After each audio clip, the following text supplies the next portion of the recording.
দর্শক, এখন রয়েছে বিদেশি বিনিয়োগ ও আইনি বাধ্যবাধকতা নিয়ে বিশেষ আলোচনা। আর এই আলোচনার জন্য আমাদের স্টুডিওতে উপস্থিত রয়েছেন law firm the lawyers and জুরিস্টের head of chamber barrister A.M. Masum. আমরা কথা বলছি তার সাথে। আপনাকে স্বাগত আমাদের আজকের আয়োজনে। ধন্যবাদ। মাসুম, আমরা প্রথমে আলোচনা আনতে চাই যে আমাদের যে অর্থনৈতিক অগ্রগতি, সেই জায়গাটায় সরকার অনেক বড় বড় মেগা প্রজেক্ট দিচ্ছে, দেশি বিদেশি বিনিয়োগ রয়েছে। যেহেতু আপনিও এই বিনিয়োগ পরিস্থিতির সঙ্গে সম্পৃক্ত রয়েছেন, একটু আস্তে আলোচনায় নিতে চাই যে বিদেশি বিনিয়োগে আসলে আমাদের দেশে যে বর্তমান যে আইনি কাঠামো বা নিয়ম পলিসিগত যে বিষয়গুলো রয়েছে, সেগুলো আসলে কতটুকু সহযোগিতা করছে? আসলে প্রথমে একটু বলে নিই যে আমাদের দেশের যে ম্যাক্রো ইকোনমিকের ইন্ডিকেটরগুলি, এগুলি শোজ যে ডেভেলপমেন্ট খুব ভালো, মানে অনেক স্পিডিলি। যেমন ধরেন আমাদের এখন কারেন্ট জিডিপি 7.2 বা এক্সপেক্টেড রেট, তারপরে রিজার্ভ পরিমাণ আগের থেকে অনেক বেশি, 34 বিলিয়নের উপরে। তারপরে আপনার যেটা হলো যে এক্সপোর্ট অ্যান্ড ইম্পোর্ট, যেটা আগে যদি আপনি কম্পেয়ার করেন আগের থেকে এখন অনেক বেশি, অ্যারাউন্ড 36 অ্যান্ড ওখানে 42 বা 43। তো অন্যান্য যে ডেভেলপমেন্টগুলি, আগে যে প্রজেক্ট, এত বড় ধরনের মেগা প্রজেক্ট আমাদের দেশে ছিল না, যেখানে এই জিডিপির সাথে ইনক্লুড করে বা কন্ট্রিবিউট করে। এখন যেটা হচ্ছে যে এই যে এই ডেভেলপমেন্টটা যে হারে হচ্ছে, এ থেকে আরো স্পিড আপ করে যাওয়া যায়। যেমন আমাদের যে দেশের যে ধরনের ইনভেস্টমেন্টগুলি আসছে, সেখানে কিছু আসছে হলো এফডিআই, ফরেন ডাইরেক্ট ইনভেস্টমেন্ট, যেগুলি লং টার্মের জন্য। কিছু আসছে যেটা হলো কমার্শিয়াল ট্রেড বা কমার্শিয়াল সেক্টরে। এখন এই দুটা, যেটাতে যে কোনো দেশের ধরেন কোম্পানির যে লিগ্যাল টিম, তারা ফোকাস করে যে কোম্পানিকে একটা গ্রিন সিগন্যাল দেয় যে whether they are going to come and invest in this country or not. এখানে কিছু ইন্ডিকেটর তারা দেখে, যেটা হলো ধরেন সবচেয়ে প্রথম যেটা পলিসি কনসিস্টেন্সি, যেটা লিগ্যাল ফ্রেমওয়ার্ক বা স্ট্রাকচারটা কি আছে, সেখানে দেখবে তারা যে এই দেশের সাথে ওই দেশের কোনো আপনার বাইলেটারাল এগ্রিমেন্ট বা মাল্টিলেটারাল এগ্রিমেন্টগুলি কি কি আছে। কারণ যে কোম্পানি লং টার্মের জন্য আসবে, সে ফার্স্টলি তার ইনভেস্টমেন্টটা সিকিউর কিনা সেটা সে ইনশিওর করবে, এবং এটা তার লিগ্যাল টিম তাকে এটা বলবে। এবং ওই বাইলেটারাল এগ্রিমেন্টের মধ্যে যেমন অনেকগুলি প্যারামিটার, যেমন আপনাকে ম্যান্ডেটরি করে দেয় কিছু ক্লজেস, যেমন ধরেন যদি discrimination between the local company and the foreign company, এটা করতেই পারবে না। তারপরে দেখা যায় যে অনেক সময় ডেভেলপিং কান্ট্রিতে যেগুলি হয় যে ন্যাশনালাইজ করে যে কোনো পলিসি চেঞ্জ বা গভর্নমেন্ট চেঞ্জ বা সিচুয়েশন চেঞ্জ, এটা তখন করতে পারবে না। তারপরে ধরেন অনেক সময় ওই ফান্ড ট্রান্সফার নিয়ে ঝামেলা করে, যখন ইকোনমিক্যাল অবস্থা খারাপ হয় ডেভেলপিং কান্ট্রিগুলি, এটা করতে পারবে না। তারপরে ধরেন অনেক সময় এই বাইলেটারাল এগ্রিমেন্টগুলির মধ্যে আপনাকে ক্লজ দিয়ে দেয় যে আপনাকে লোকাল মার্কেট থেকে সুরক্ষা দিতে হবে, এবং মার্কেট থেকে আপনাকে ওই যে ব্যাক এন্ডের যে র মেটেরিয়ালস, এটা বাই করতে হবে। তো এই যে জিনিসগুলি, এই ক্লজগুলি এখানে থাকে। তো ফার্স্ট, তারপর আরেকটা ইস্যু যেটা হলো ডাবল ট্যাক্সেশন, যে কোম্পানি ফার্স্ট ইনশিওর হয় যে আমি যে এখানে যাব, আমার এই সিকিউরিটিটা কি, ইন এনি কেস যদি কোনো ধরনের ডিফল্ট বা কোনো ধরনের হয়, এটা ইনভেস্টমেন্টটা সিকিউর কিনা। তারপরে যেটা আরেকটা যেটা হয় ইন্টারন্যাশনাল আর্বিট্রেশন, যদি ডিসপিউট হয়ে যায়, how is going to be resolved, এবং ওই রিজলভের এটা কোথায় হবে, কিভাবে হবে, এটা whether it's going to be institutional arbitration or এটা অ্যাডহক আর্বিট্রেশন, এবং এটা ইন্টারন্যাশনালি যেহেতু দুইটা পার্টি হবে, এটা একটা ফ্রেন্ডলি একটা কান্ট্রি বা ভেন্যু, তারা ওইভাবে ডিসাইড করে দেয়। তো এই যে বাইলেটারাল এগ্রিমেন্ট, এটা হলো একটা বিশাল এরিনা। আরেকটা যেমন মাল্টিলেটারাল বা আপনার যে নিউ ইয়র্ক কনভেনশনের এনফোর্সমেন্ট, যেটা আমরা ট্রিটি সাইন করা, তো এরকম অনেক ধরনের ইস্যু আছে। এটার সাথে আপনার লোকাল কিছু আইন বা অ্যাক্ট, এগুলি সহায়ক হচ্ছে কিনা। যেমন ধরেন আমাদের ফরেন প্রাইভেট ইনভেস্টমেন্ট অ্যাক্ট একটা আছে, আরেকটা হলো foreign currency exchange regulation act, যেটা 1947। তো এই যে এই আইন, এই foreign private investment act 1980 specifically বলে দিয়েছে যে আপনি কোনো ধরনের ডিসক্রিমিনেশন করতে পারবেন না। তারপরে যদি ইভেন গভর্নমেন্ট কোনোভাবে রায়ট বা কোনোভাবে যদি ফরেন ইনভেস্টমেন্টকে ক্ষতি করে বা কোনো ধরনের হার্ম হয়, সেটার জন্য ক্ষতিপূরণের ব্যবস্থা ওখানে রেখে দিয়েছে। তারপর ফরেন এক্সচেঞ্জ রেগুলেশন অ্যাক্ট 1947 এখানে স্পেসিফিকলি বলে দিয়েছে যে আপনার যত ধরনের ইনওয়ার্ড এন্ড আউটওয়ার্ড, এই যে বাংলাদেশ ব্যাংকের স্পেসিফিক গাইডলাইন আছে যে আপনাকে যতই ফরেন কারেন্সি ইনওয়ার্ড হবে এবং আউটওয়ার্ড হবে, এটা এই গাইডলাইনটা আপনাকে মেনে চলতে হবে। এবং আরেকটা জিনিস যেটা হলো যে ফরেন যখনই ইনভেস্টমেন্ট আসবে, এটা আপনাকে বাংলাদেশ ব্যাংককে ইনফর্ম করতে হবে উইদিন 14 days, যে এটা রেকর্ড থাকবে যে আপনি যখন চলে যাবেন এই পুরো টাকাটা যেন আপনি নিতে পারেন। এই যে এক্সিট রুটটা, এটা খুব ক্লিয়ার যে আপনার ফুল ইনভেস্টমেন্টও যদি আপনি নিতে চান নিতে পারবেন। আপনি যদি ডিভিডেন্ড বা ইন্টারেস্ট হোয়াটএভার যে রিপেট্রিয়েট আপনি যেটাই করতে চান, সেটা সুযোগটা স্পেসিফিকলি আমাদের এই লতে দেওয়া আছে। আমি একটু যেতে চাই যে এই যে বিদেশি বিনিয়োগের একটা আগ্রহ আমরা দেখছি, আমরা আজকেও গণমাধ্যমে দেখলাম যে জাপানে আরো বেশি বিনিয়োগকারী আসতে চাচ্ছেন, চীনের বিনিয়োগ আসতে চাচ্ছে, এবং একটা সময় তো কোরিয়ান ইপিজেটের কথা আমরা সবাই জানি। সেই জায়গায় বিডো সরকারের বেশ সহযোগী প্রতিষ্ঠান, ওয়ান স্টপ সার্ভিস, এই জয়েন্ট স্টক, এই জিনিসগুলো আমাদের প্রেক্ষাপটগুলো আপনি কিভাবে মূল্যায়ন করেন? খুব ভালো করেছেন, যেহেতু আপনি মেনশনই করলেন। আমাদের যেমন আমেরিকান একটা কোম্পানি জেনারেল ইলেকট্রিক, এর $7.4 বিলিয়ন মতো আমাদের এখানে ইনভেস্ট। তারপরে আপনার সিমেন্স অ্যারাউন্ড 7 বিলিয়ন ইউরোর মতো তারা ইনভেস্ট করবে, এবং সাম চাইনিজ কোম্পানি অ্যান্ড সাম আপনার জাপানিজ কোম্পানি, তারা একটা হিউজ অ্যামাউন্টের অলরেডি প্রপোজ এবং ইনভেস্টমেন্টের। তো এই this signs is are for the FDI, the long term investments. এবং এইভাবে যদি আরো বড় ধরনের, যেমন ধরেন ইন্টেল যেমন ভিয়েতনামকে সেই লো থেকে কোথায় উঠিয়ে দিয়েছে, তো এরকম যদি বড় রিকগনাইজ কিছু কোম্পানি, তাদেরকে যদি আমরা এদের মতো, যে সিমেন্স এদের মতো যখন আসবে, অটোমেটিক্যালি দেখা যাবে যে আমাদের যে লোকাল ইনভেস্টমেন্ট এবং আমাদের যে লোকাল ইকোনমি অনেক ভাইব্রেন্ট হবে। এখন এটা করার জন্য আপনি যেটা বললেন যে আরজেসি বা BIDA Bangladesh investment development authority 2016 এর মধ্যে খুব যুগান্তকারী কিছু পদক্ষেপ নিয়েছে তারা। যেমন ধরেন আপনার 48 আওয়ার্সের মধ্যে আপনার কোম্পানি ইনকর্পোরেশন করে দিবে যদি তাদের ওই ইপিজেটের বা ওই কানেক্টেড হয়। তারপরে ট্রেড লাইসেন্স 48 আওয়ার্সের মধ্যে, যে কোনো ইউটিলিটি লাইন কানেকশন আপনাকে 10 ডেজের মধ্যে, এবং লোন, লোকাল লোন বা অন্যান্য যে কোনো ধরনের ফ্যাসিলিটিস গুলি, এগুলি একটা শর্ট টাইমের মধ্যে তারা অ্যারেঞ্জ করবে।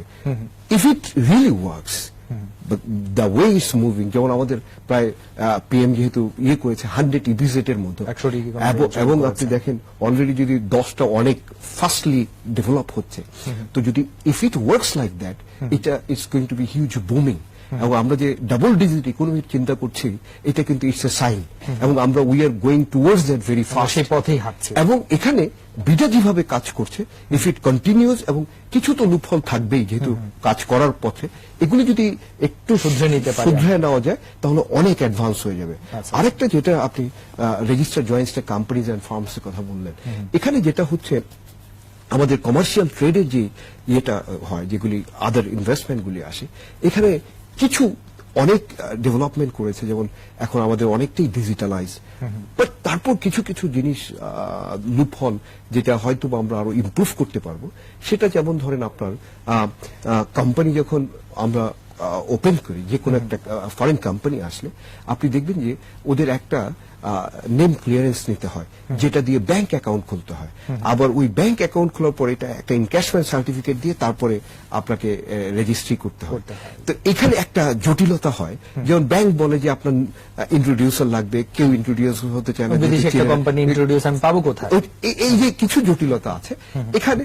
আরেকটা ধরেন যেটা হলো যে আমাদের কর্পোরেট গভর্নেন্স, যেটা হলো যে লিস্টেড কোম্পানিগুলি এসএসসি যেমন একটা স্ট্রিক্ট রুলস দেওয়া আছে, রিটার্ন অনেক বেশি, আবার সেটি নেই। এইটা আমাদের যেটা হচ্ছে যে এখানে যদি এই যে রিটার্ন ফাইলিং এর যে প্রতিটা কোম্পানিকেই করতে হবে, অডিট রিপোর্ট, যেমন ধরেন অনেক ফরেন ইনভেস্টমেন্ট যখন আসে, ধরেন আপনি কোম্পানি এক্স কে ইনভেস্ট করবে, এখন কোম্পানি এক্স তাদেরকে অনেক সময় দেখা যায় যে অডিট রিপোর্ট দিচ্ছে, তারা বলছে যে এই অডিট রিপোর্টটা হলো ব্যাংকের জন্য, যে লোন বা অন্যান্য এর জন্য। এই অডিট রিপোর্টটা হলো ট্যাক্স, ইনকাম ট্যাক্সের জন্য, যার কারণে এই অডিট রিপোর্টটা রিটার্ন সাবমিট, এই যে জিনিসগুলো এগুলো এখানে আমাদেরকে খুব ভালোভাবে নজর দিতে হবে। যদি দেওয়া যায় এই জায়গাটা অনেক স্পিড আপ হবে এবং অনেক ইমপ্রুভ। আমরা একটা ছোট্ট বিরতি নিতে যাই, বিরতির পর আলোচনা ফিরছি।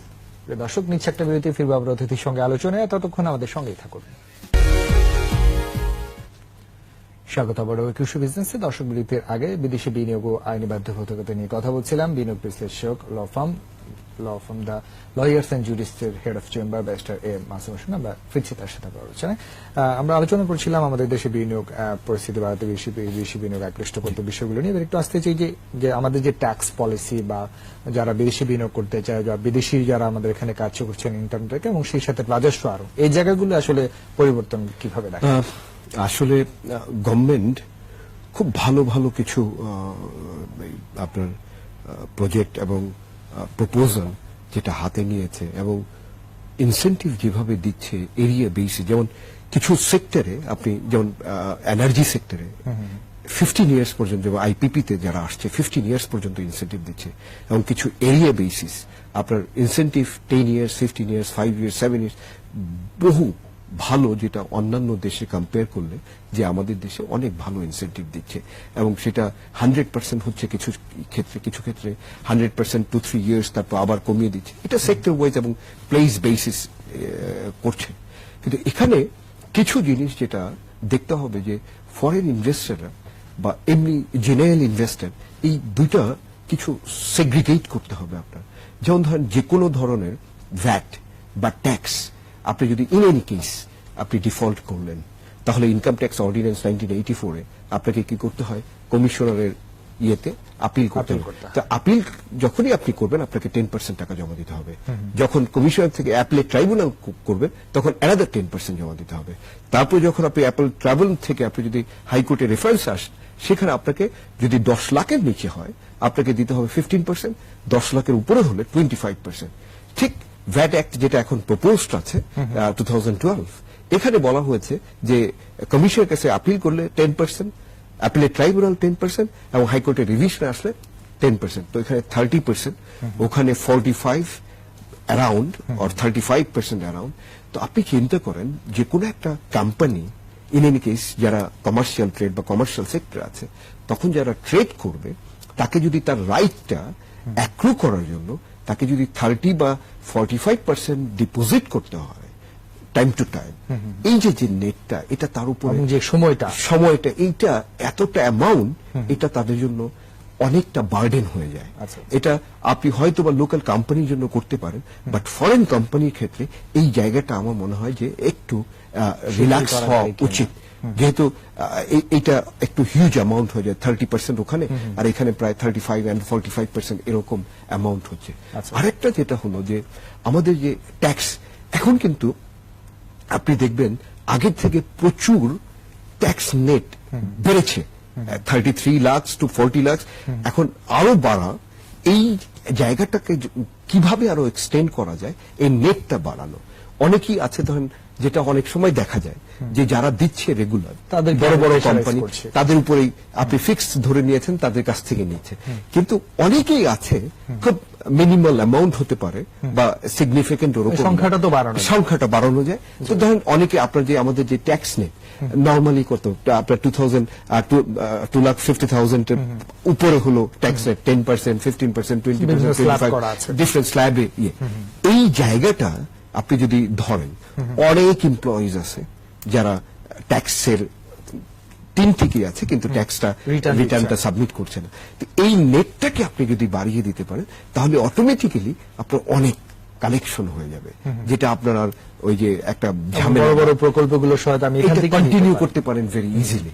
এবং এই জায়গাটা একটু খেয়াল করতে হবে। আরেকটা যেটা হলো যে গভর্নমেন্ট ইম্পোর্ট ডিউটি, এই যে যারা ফরেন কোম্পানি তাদের ক্ষেত্রে ইম্পোর্ট ডিউটি অনেক ক্ষেত্রে এক্সেম্পট করে দিয়েছে, এবং যেটা 100% এক্সপোর্ট ওরিয়েন্টেড তাদের ক্ষেত্রে অনেক আপনার এক্সেম্পট করেছে। এবং আরেকটা যেটা হলো পাবলিক প্রাইভেট পার্টনারশিপ অ্যাক্ট করার পর থেকে এই যে joint venture, public and private, government and private কোম্পানির সাথে এখানে প্রচুর ফরেন ইনভেস্টমেন্ট আসছে, এবং তারা কানেক্টিভিটিতে এবং প্রচুর ডেভেলপমেন্ট হচ্ছে, যেগুলি আগে আপনি কল্পনাও করা যেত না, দেখা যেত না। এখন এটা অনেক ভালোভাবে হচ্ছে। আমি একটু আসতে চাই যে বিশেষ করে আমাদের যে এক্সপোর্ট নেটের আওতা বাড়ানো, আমরা 154 এর একটা এক্সপোর্টের কথা শুনি এবং সেই সাথে আমরা যদি একটু ইথিওপিয়ার ইতিহাসটা দেখি যে একটু সুযোগ দেওয়াতে একটু বিদেশি কোম্পানি কিভাবে একটি দেশের ইকোনমিকে ডেভেলপমেন্ট করে, কিন্তু সেই সুযোগগুলো আসলে আমরা কিভাবে আনতে পারি। আচ্ছা, যেমন ধরেন আমরা তো এখন অনেক ভালো অবস্থায়, এলডিসি থেকে আমরা গ্রাজুয়েশন করে ডেভেলপিং কান্ট্রিতে।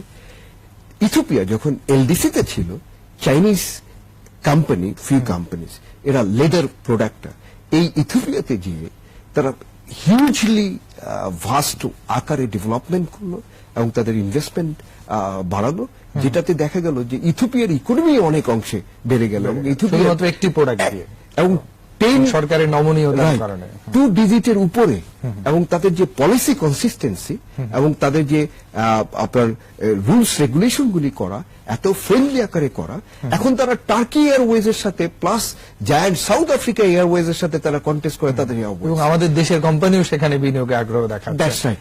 এই যে এটার রিজনটা হলো আপনার যেটা হলো যে কিছু জায়গায় আপনাকে প্রেডিক্টেবিলিটি রাখতে হবে, সিম্পল রাখতে হবে। Rule of law is there, but you will have to make it very simple. Like UK, আপনি দেখবেন যে ইউরোপিয়ান কান্ট্রির মধ্যে সবচেয়ে বেশি এফডিআই রেসিপিয়েন্ট হলো ইউকে। দ্য অনলি রিজন হলো তাদের রুলস রেগুলেশন প্রেডিক্টেবল, আপনি আগে থেকেই বুঝতে পারেন, আগে থেকেই জানেন যে কি হতে পারে এবং খুব সিম্পল পরিকল্পনার কারণে, খুব সিম্পল কাজ। লং টার্ম ইনভেস্টমেন্ট যারা যাবে তারা অটোমেটিক্যালি এটা ফোরকাস্ট করে ওভাবেই তারা ইনভেস্টমেন্টে যাচ্ছে। আমরা সময় স্বল্পতার কারণে আজকে এখানে শেষ করবো। আমরা আশা করব সরকারের যে ডেভেলপিং যে বিষয়গুলো রয়েছে সেগুলোতে যারা সংশ্লিষ্ট রয়েছেন এই জায়গাগুলো আরো সহজীকরণের মাধ্যমে বিদেশি বিনিয়োগ আরো বেশি আকৃষ্ট করে আমাদের অর্থনীতি আরো এগিয়ে যাবে, সে প্রত্যাশা রাখছি। আপনাকে অনেক ধন্যবাদ। আপনাকেও ধন্যবাদ। দর্শক, এতক্ষণ বিদেশি বিনিয়োগ ও আইনি বাধ্যবাধকতা নিয়ে কথা বলছিলেন law firm the lawyers and জুরিস্টের head of chamber barrister A.M. Masum. দর্শক, এবারে নিচ্ছি আরো একটি বিরতি। বেলা 2:35 আবার ফিরবে 21 বিজনেসে। ততক্ষণ আমাদের সঙ্গেই থাকুন।